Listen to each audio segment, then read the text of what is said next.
Marcus Tullius Cicero. Life quotes 106 BC to 43 BC.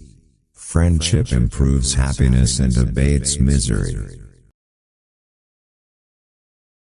Faithfulness and truth are the most sacred excellence and endowments of the human mind.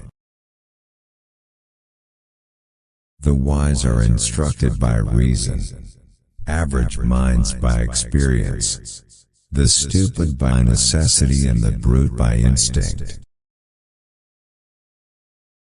Anger is the beginning of madness. Never go to excess, but let moderation be your guide. The harvest of old age is the recollection and abundance of blessing previously secured. If you have a garden and a library, you have everything you need. It is the character of a brave and resolute person not to be ruffled by adversity, and not to desert their post. If we are not ashamed to think it, we should not be ashamed to say it.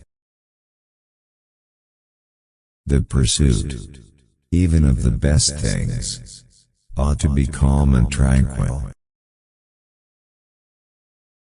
Love is the attempt to form a friendship inspired by beauty.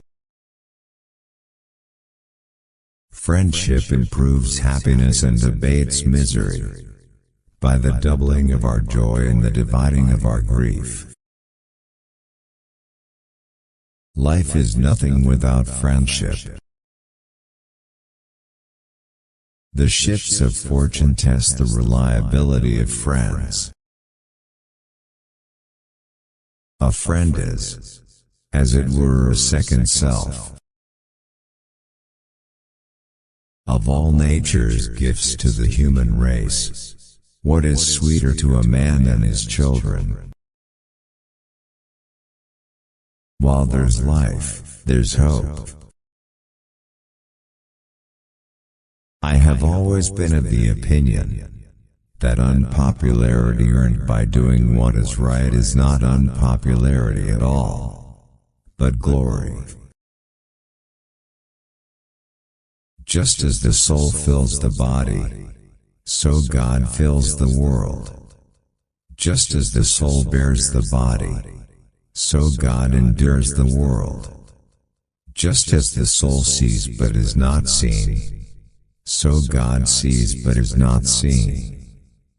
Just as the soul feeds the body, so God gives food to the world. The sweetest support is found in the most intimate friendship. For books are more than books. They are the life, the very heart and core of ages past, the reason why men worked and died, the essence and quintessence of their lives. A room without books is like a body without a soul. It is a great thing to know our vices. Times are bad. Children no longer obey their parents, and everyone is writing a book. A home without books is a body without soul. The life of the dead is placed in the memory of the living. Live as brave men, and if fortune is adverse, front its blows with brave hearts. The man who is always fortunate cannot easily have a great reverence for virtue. In times of war, the law falls silent.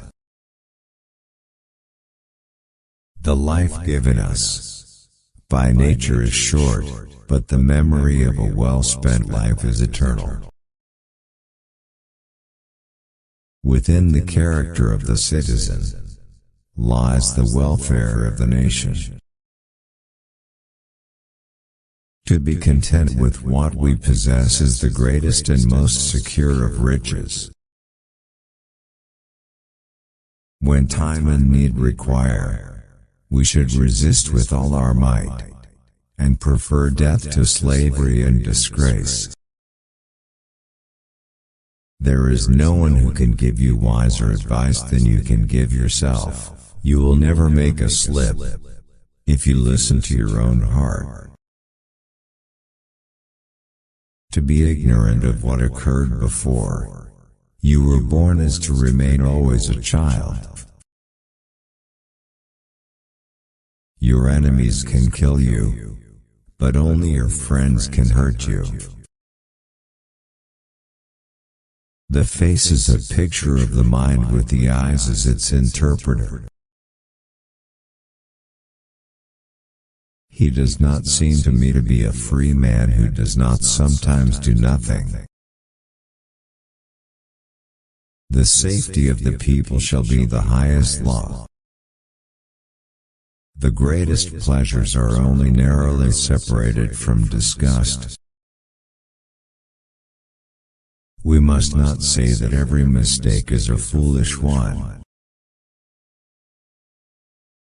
What is morally wrong can never be advantageous, even when it enables you to make some gain that you believe to be to your advantage. The mere act of believing that some wrongful course of action constitutes an advantage is pernicious. The purpose of education is to free the student from the tyranny of the present. Any man can make mistakes, but only an idiot persists in his error. Silence is one of the great arts of conversation. The good of the people is the greatest law.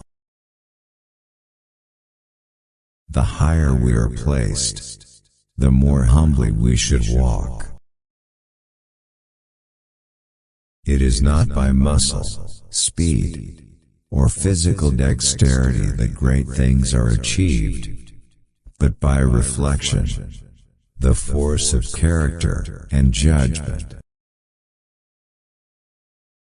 The authority of those who teach is often an obstacle to those who want to learn. It is the peculiar quality of a fool to perceive the faults of others and to forget his own. Confidence is that feeling by which the mind embarks in great and honorable courses with a sure hope and trust in itself. Read at every weight, read at all hours, read within leisure, read in times of labor, read as one goes out. The task of the educated mind is simply put, read to lead.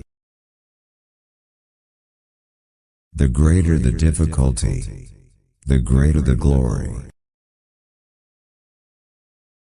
Not to know what has been transacted in former times is to be always a child. If no use is made of the labors of past ages, the world must remain always in the infancy of knowledge. Thanks for watching. Don't forget to like, subscribe, share and comment.